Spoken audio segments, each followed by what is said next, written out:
says, are there more Christians than communists in China? So obviously, if you guys uh, are living a bit under a rock, you know that you wouldn't know that you cannot be just an outright Christian in China, and so there's a giant underground church, which for many years, probably decades at this point, has been considered to be one of the most thriving churches in the entire world.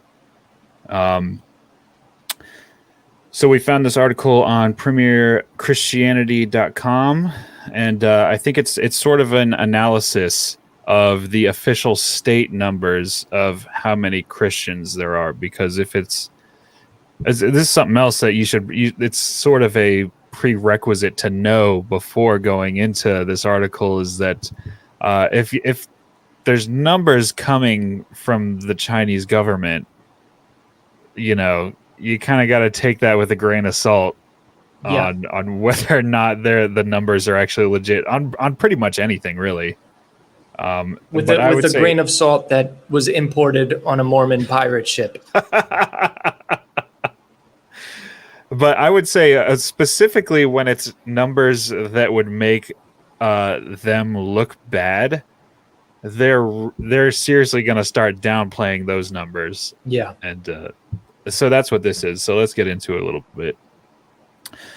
It says a new paper by the respected Pew Research Center says only 1 in 10 Chinese adults now formally identifies with any religion. Could this signify that the phenomenal growth of Christianity in China is finally petering out? A decline in church growth is exactly what China is hoping for. Since the beginning of September, new measures have come into play cracking down on religious activities by Christians, Muslims, Buddhists, and others, and preventing the display of religious symbols outdoors. They're the latest in a long-running program by the Chinese government of so-called Sinicization, making China more outwardly Chinese. It's making me think. Wait, what does that even mean? Making China more outwardly Chinese? What does that mean? That's an excellent question. Excellent question. Making America more outwardly American. Yeah, which is, it could be defined so many different ways, and I think that's sort of one of the problems here, is that the government is mandating what being Chinese is, and if you don't fit into that mold, then they're going to change you. They're not going to change the culture of China. They're changing you into what they say the culture of China is. Yeah, I don't know about all that. I just recently watched a documentary on Mao and his rise to power and the Great Leap Forward, and how he was trying to emulate the Stalinistic version of communism, and he believed that that worldview was the best for everybody, right? But then come to find out, he takes away all the land from all of these farmers, makes them live in communes, so now they share the land, and then he was all about perception, right? So he wanted the world to perceive China as this like monster and at the forefront of innovation and steel production and stuff. So he essentially starved 45 million people to death.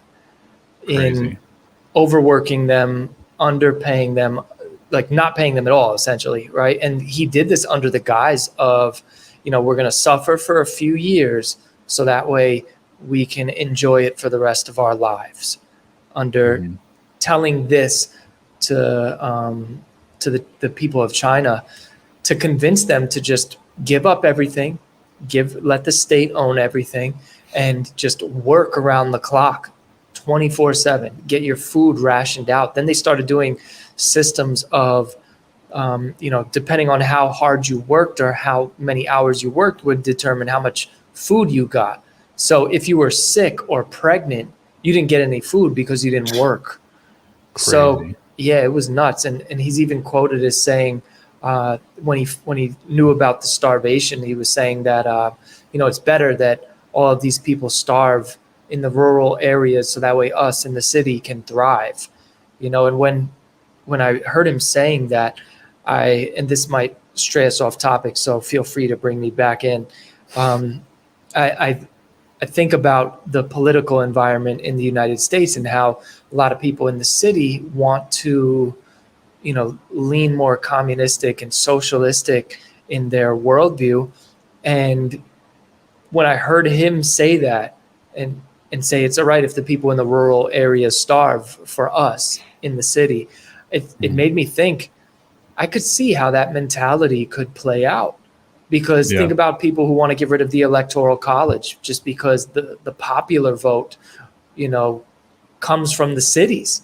It really does.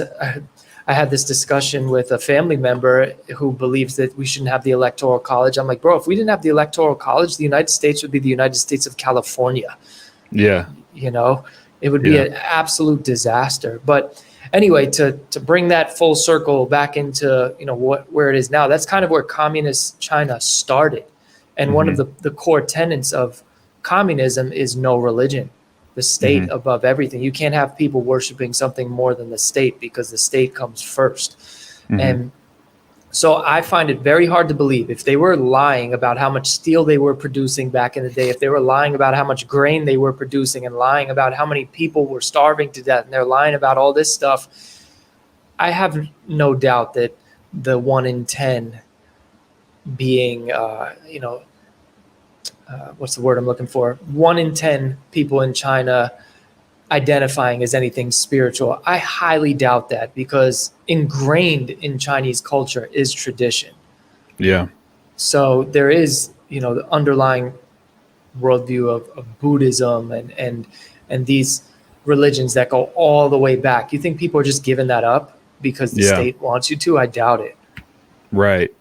And, just looking from the outside, that's one of the first thing people think of when they think of China is the Eastern religions and the temples and the statues and things of that nature. That is like classically Chinese in the worldview of everybody else in the world. But you were right about what you were saying about some of the beginnings of communism and things like that. I was actually listening to Karl Marx's book on audio a few days ago, and I was able to get through it, but it was frustrating to listen to because a lot of the arguments that he puts forth are really emotionally driven arguments that are I think that are really just there to cause the reader to feel as if they want to hold this economic worldview that the author is putting forth, because it makes them feel as if they're oppressed by some group of people that is at the top, and that they're just not getting their cut, and that the capitalist machine is just this machine that's created to just destroy the working class. Thanks so much for watching that clip from the Why Jesus podcast. If you want to see the full episode, click right here, and you can also find us on all streaming services. God bless.